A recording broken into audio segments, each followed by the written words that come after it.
Level 1. The purchase. The smell hits you first. That specific, unrepeatable smell. Leather and newness, and something faintly chemical underneath it. You do not name it. You breathe it. The showroom is air-conditioned to exactly the right temperature. Not cold, not warm. Calibrated. Everything here is calibrated to the moment you have been rehearsing since you were 17 and saw one on the highway. And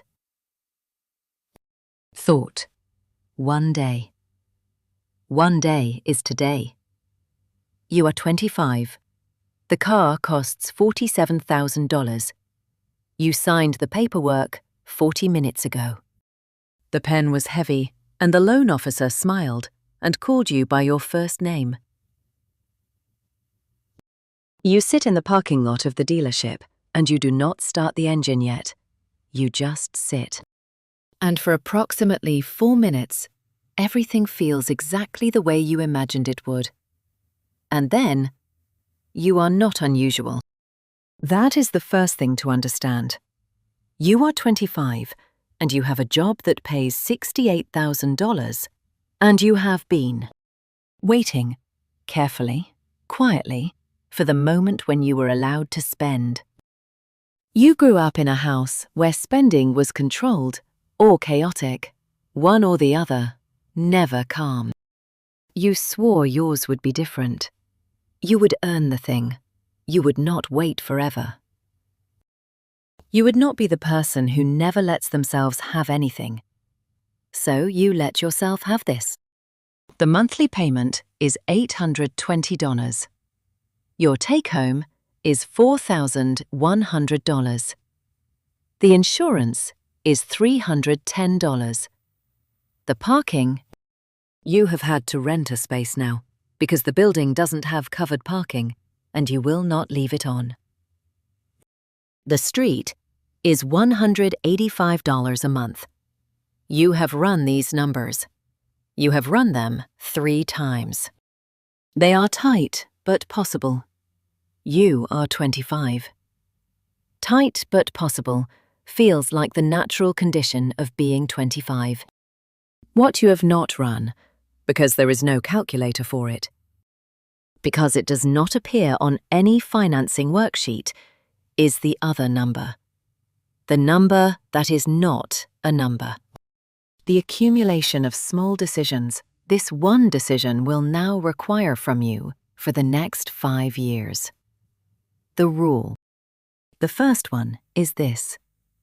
Every large purchase is not one decision. It is a sequence of smaller decisions that extends, without visible end, into your future self's time. You will not believe this yet. That is fine. There is a word for the thing that happened in that showroom. It is not desire. Desire is older than that. What happened in the showroom is something more recent, more manufactured. The sensation of arriving at a version of yourself that you had been promised for a long time was waiting on the other side of a purchase. This is what the industry is selling. Not the car, the arrival. The car is the object. The arrival is the product. You paid $47,000 for the sensation that you had become the person you were supposed to become. For 4 minutes in the parking lot, the sensation held. The rule, the first one, is this. The arrival feeling has a duration, and the duration is always shorter than the payment term. Write that in the small column in your notebook. Not because it will stop you. It is too late for that now. But because in 5 years, you will want to know when you first heard it. You will want to trace the line back. Month 1. The car is everything you thought it would be, and slightly less. The slightly less is not about the car. The car is fine. The car is exactly what it said it would be. The slightly less is about you. Or rather, about the gap between what you imagined this version of yourself would feel like and what this version of yourself actually feels like, which is the same as before, except the payment comes out on the 15th. You do not tell anyone this. You post a photograph of the car. The photograph receives more response than anything else you have posted in 3 years. This briefly closes the gap. Month 3. Your friend mentions a trip, a long weekend in a city you have wanted to visit for years. The cost is $600 all in, flights, the shared room, food. You say you will see. You do the math on the 15th, and you say you can't, this month. Your friend says next time, and you say definitely. There will be 3 more trips over the next 14 months. You will say next time to all of them. And then, year 1. You are 26. The car is still beautiful. You take it through the car wash on Sundays. You feel on Sunday afternoons, briefly, like the person you intended to become. On Monday mornings, you drive it to work and park it in the rented space and pay for the parking the way. You pay for electricity without thinking about it, because thinking about it does not change the number. Your colleague buys a used hatchback for $8,400 cash. She mentions it once, without drama, the way people mention practical things. You feel, briefly, a flicker of something you do not name. It is not envy exactly. It is more like the recognition of a different kind of freedom, quiet and unannounced, and purchased once. With no further obligation. You file this feeling away. And then, year 2, you are 27. The promotion you expected at 26 did not come at 26. It comes now at 27, and it brings a $9,000 raise. Before the raise, you had been calculating what you would do with the money. A small investment account, maybe. A cushion for the first time in your adult life. Some version of beginning. The raise arrives. The car insurance goes up. You are now in a new bracket. Because the car has aged, but your record has shifted, and the carrier adjusts. The parking lot raises its monthly rate by $20. The car needs its first major service. The bill is $1,100. The raise disappears into the space the car had already opened. You do not say this out loud. You would feel foolish saying it out loud. You made this choice. You ran the numbers. Tight, but possible. The rule? The second one is this. A depreciating asset that requires ongoing cost is not a purchase. It is a subscription to a past version of what you thought you needed. And then, year 3. You are 28. Someone at dinner asks you, genuinely, with no edge in it, how the car is. You say, good. Fine. Still love it. You say it the way people say things they have decided to go on believing. On the drive home, you do the calculation you have been avoiding. Not the monthly payment. You know that number in your sleep. The full number. What you have paid since the signing, total, including interest, insurance, parking. 2 services, 1 set of tires, $42,000. The car is worth, at current market, approximately $29,000. You have spent $42,000 for an asset now worth $29,000, and you still owe $19,000 on it. And the gap between what you spent and what you own is not a number that goes on any statement. It lives only in the full accounting, which no one asks you to produce, which you have been careful not to produce for yourself. You pull into the rented parking space. You sit in the seat. The smell is still there, faintly. Not the original smell, which is gone, but the familiar smell that has replaced it, which is yours now. which is the smell of the decision you made at 25. You think about your colleague and the $8,400 hatchback. You think about the 3 trips you did not take. You think about the investment account that exists, as yet, only as an intention. There is a woman you know, older, quieter, someone who has never mentioned what she earns or what she owns, who told you once, over tea, that the most expensive things she ever bought were not the expensive ones. The cheap ones, she said. The ones that required a decade of small payments you stopped noticing. You nodded at the time. You filed it in the place where you file things you are not ready to receive. You are beginning to take it out of that place now.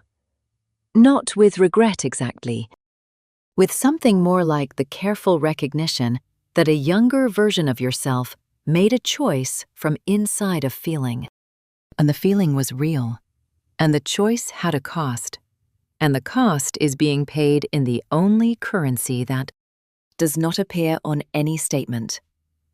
The slow, ongoing renegotiation of what you can and cannot do next. And then, Year 4. You are 29. Your mother asks you, in the careful way she asks things, whether you are saving. You say yes. You say it the way you have learned to say it, with just enough certainty that the conversation can move on. That night, you open the notebook, the small column you keep. You look at the number that is not a number, the sequence of smaller decisions, the trips, the months when the cushion you intended to build was instead spent on the service bill, the tire bill, the parking rate increase, the Tuesday when the rear quarter panel met a pillar in an unfamiliar garage and the repair was $1,800, and you paid it without telling anyone, because telling anyone would require an explanation of how you feel about the car. Now, which has become complicated. The car is not what you thought it would be. This is not the car's fault. The car is exactly what it said it would be. I have seen this, not once, and not in one kind of person. In careful people and reckless people. In people who planned it for years, and people who signed the same day they walked in. The arithmetic is not respectful of the quality of the planning. The depreciation schedule runs whether you are thoughtful or not. And then, Year 5, you are 30. You are thinking about selling it, not because it failed you, because you have done the full accounting now, and you have sat with the full accounting long enough that the number has stopped being a source of feeling and has become simply a fact about a decision made by someone who was 25 and is now 30 and sees the ledger differently. You open the listing. You photograph the car on a Sunday afternoon in the good light. You write the description carefully. You price it fairly. You do not write, "I loved this car," once, in a parking lot for 4 minutes before I started the engine. You do not write that because it is not what buyers are looking for. But it is the truest thing you know about it. What it cost was not money. Or, it was money, but the money was the visible layer. Underneath the money was time. Underneath the time was the specific quality of freedom that belongs to your late 20s. That narrow window when your obligations are still light enough that a single unencumbered choice can alter the shape of the decade. You made a choice. You exercised freedom. That is true. But the particular freedom you chose was one that foreclosed, for 5 years, a dozen smaller freedoms you had not yet learned to name. The trips you did not take. The account you did not open. The $800 a month that went to a payment instead of somewhere that compounds quietly without asking anything of you in return. I am not telling you the car was wrong. There is no version of this story where the answer is a number, where I can say, spend below this threshold and you will be fine. That is not the kind of lesson this is. What I am telling you is what you already know, which is this. At 30, when you list the car and sit in the silence that follows, the regret is not about the money. The regret is about the version of yourself you cannot now determine, the one who did not buy it, who opened the account at 25 instead, who took the trips, who compounded quietly. You cannot know what she would have become. She was foreclosed at the signing. You will spend a small, occasional portion of your 30s wondering about her. I spent some time wondering too. I bought something different from a car. The arithmetic was the same. The signing, the smell, the 4 minutes. The decade of smaller decisions that followed. I closed the ledger at 33, and the number was what it was. And I sat with it long enough that it became only a fact. What it taught me was not to spend less. What it taught me was, know what you are actually buying. Not the object, not even the arrival feeling. Know what you are purchasing the right to forego. Because every purchase is also a forfeit, and the forfeit rarely appears on the worksheet. The car sold in 11 days. The price was $26,500. The remaining loan was $14,200. The net, what remained after the balance was cleared, was $12,300. You put it in an account. Not dramatically, not with ceremony. You transferred it on a Wednesday afternoon and then made tea, and did not check the balance again for 31 days. In those 31 days, the account did what accounts do when left alone. You did what you do when you are not managing a payment, not calculating margins, not absorbing the small, ongoing friction of an expensive object in your daily life. You breathed a little more easily. The specific kind of easily that has nothing to do with the $12,300 and everything too. Do with the removal of the weight that a large ongoing commitment places on the part of the mind that is always, underneath everything else, doing arithmetic. You did not feel the arrival you felt in the parking lot at 25. What you felt was quieter than that and more durable.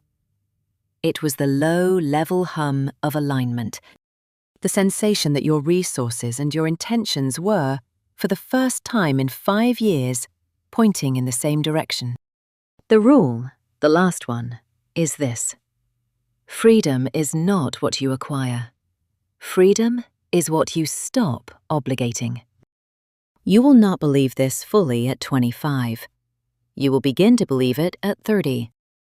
When you transfer the $12,300 and make the tea and sit in the quiet that follows. You will believe it entirely at 35, when you look at the account and the account has done what accounts do, and the number has become one you no longer think about, because it is now simply the floor, the quiet level below which your life does not fall. The arrival feeling has a duration. The floor does not. You are 25. You are standing in a parking lot. The smell is still in your nose. Leather and newness, and something faintly chemical underneath it. You have 4 minutes before the feeling shifts. In those 4 minutes, you will not think about the payment schedule. You will not think about the insurance. You will not think about the parking, the tire rotation, the service at year 2, the pillar in the unfamiliar garage, the listing on a Sunday afternoon 5 years from now. You will just sit in the seat you chose. And the feeling will hold, and it will be real, as feelings are real, for exactly as long as it holds. There is nothing wrong with you for wanting it. There is nothing wrong with you for buying it. There is only the ledger, the full one, the one with the column that is not a number. And the quiet education of carrying it for 5 years and arriving at 30. At the knowledge that was always available to you, that some women in your life tried to hand you across kitchen tables, that the older version of yourself will one day try to hand to someone younger. The rule, the first one and the last one, is the same rule. Know what you are, actually. Forfeiting. You will know it eventually. Most people do. The only variable is when. The notebook is open now. She was right, the one who tried to tell you. She was right.